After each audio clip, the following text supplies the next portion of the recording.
Bueno, vamos a arrancar hablando de esta escalada violenta nuevamente, las páginas que se repiten en la historia del país, en Cauca y en Valle, en el occidente, en donde definitivamente pues, la fuerza pública parece no tener el control allí. Esto a la luz de lo que dijo en las últimas horas el ministro de Defensa, que asegura que no se va a renovar el cese el fuego y que lo que están buscando las disidencias es justamente eso, que se pueda volver a suspender las operaciones allí. Pero más allá de eso, ¿cuál es el sentido de una negociación con esas disidencias? Porque sí nos mantenemos en la mesa y sí se mantiene el cese bilateral en otros lugares. Y en los últimos días hemos tenido incluso reportes también de ataques o de reclutamiento de las disidencias o que mantienen sus economías ilegales en otros departamentos, como por ejemplo Caquetá, Antioquia, Meta.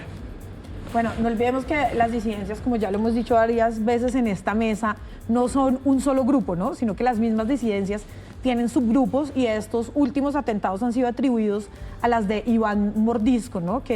Y esto creo que también hay que ponerlo en un contexto mucho más amplio, nacional, y yo estoy muy de acuerdo en lo que decía Alfredo Molano, periodista, sociólogo, excomisionado de memoria, que hablaba que no podíamos hablar de posconflicto en Colombia después de los acuerdos de paz.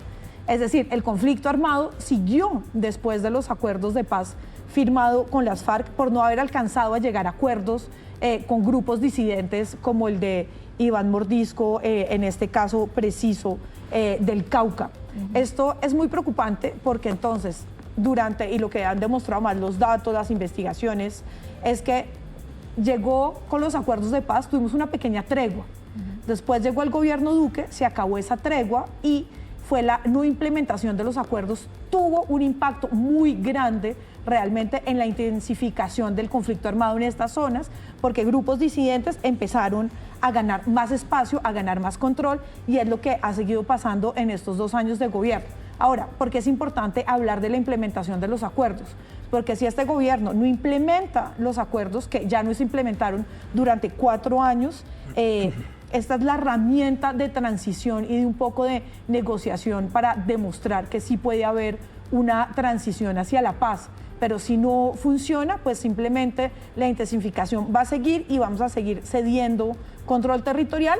Muy buena decisión la del ministro de Defensa, de decir, la ofensiva sigue. El problema es que una guerra y una ofensiva militar no es un disidente contra un militar. No, en la mitad se encuentra la población civil, que en el Cauca en este momento es quien está sufriendo las consecuencias. Pero ¿saben que se mantiene este cese bilateral del fuego incluso por encima de las voces de los gobernadores que están diciendo, por favor, levanten el cese bilateral, porque aunque no se escuche el estruendo de la guerra, sí se están fortaleciendo y se están fortaleciendo las economías ilícitas? Yo creo que esto también parte de un diagnóstico un poco ingenuo, no sé, o hecho desde la ideología. El gobierno y varios sectores del petrismo le están reclamando a las disidencias de las FARC, y lo hemos escuchado. Oiga, es que ustedes son revolucionarios. ¿Cómo así que ustedes están haciendo esto? Si supone son actor político, no deberían estar atacando al gobierno del cambio porque estamos de acuerdo en algunos principios. Lo decía, por ejemplo, el senador Wilson Arias hace algunas semanas.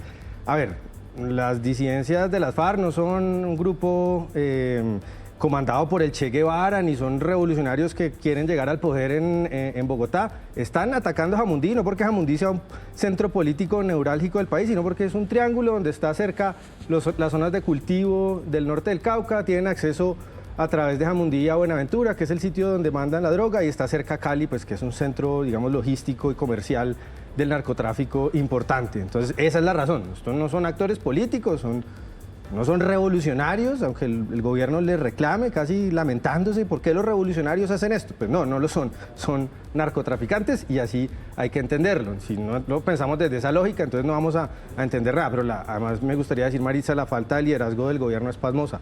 El presidente quejándose en Twitter, como si fuera un opinador, ¿no? Quejándose en Twitter de que esté pasando esto, de que asesinaron a un señor que estaba cuidando motos. No, esta es la cara verdadera de las guerrillas en Colombia. Por un lado, con la boca dicen, defienden al pueblo, con las manos asesinan un señor que cuida carros. Pues a ver, yo creo que el gobierno y las fuerzas militares no tienen una opción diferente de continuar la arremetida en el Cauca y en el Valle. Yo creo que ahí no hay que dar tregua, no se debe suspender. Pero a mí sí me llama la atención como esa ambigüedad que existe en relación con el EMC. Es decir, yo creo que el Estado... Cuando el presidente habla del EMC, dice el EMC. Es como si hubiera varios y ese es con EMC en todo lado. Con el que está discutiendo, con el que está dialogando. Claro, entonces uno dice, mire, si el EMC en las distintas regiones no se compromete, digamos, con actos de paz, el Estado debería levantar esa mesa de negociación con el EMC, porque es una ambigüedad incluso que genera los incentivos necesarios para que en otras regiones dice, bueno, sí, parece ser que la única forma como nos toman en cuenta y en serio en la mesa de negociación es atacando a la población civil y a la fuerza militar. Entonces yo creo que esa ambigüedad entre la estrategia de negociación y la arremetida militar, el gobierno la tiene que resolver rápidamente. Lo que es incomprensible para los ciudadanos, yo creo, es ver al presidente en Europa dándole consejos de cómo hacer la paz a Zelensky, al presidente de Ucrania.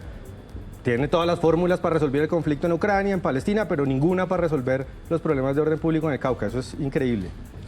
Bueno, pasemos a nuestro Pero siguiente... para la paz se necesita plata. Pasemos a nuestro siguiente tema, y es finalmente ayer la elección del nuevo Contralor, y yo digo muchas veces que no es elección sino la reelección del Contralor Carlos Hernán Rodríguez, quien hace un año exactamente había sido elegido por el Congreso de la República como Contralor. Anularon su elección y tuvimos que dar muchísimas vueltas jurídicas, demandas, rehacer otra vez la lista, volver a contratar una universidad, bueno, de todo para volver al mismo punto. ¿El costo de esto cuál fue? Pues que durante un año, sin criticar lo que hizo, ni poner en duda lo que hizo, pero pues tuvimos un Contralor no en propiedad, encargado. Es la historia un poco de nuestro país. No, y llama la atención ese consenso tan cerrado alrededor del nombre de Carlos Hernán Rodríguez. Digamos, está de acuerdo la oposición, está de acuerdo el gobierno, está de acuerdo los independientes en general, sacó incluso más votos que en la elección pasada. Claro. Y la pregunta que uno se hace es, en un año no apareció nadie que fuera capaz de disputarle el cargo. Era un consenso muy definido desde el primer momento de la anulación de su elección.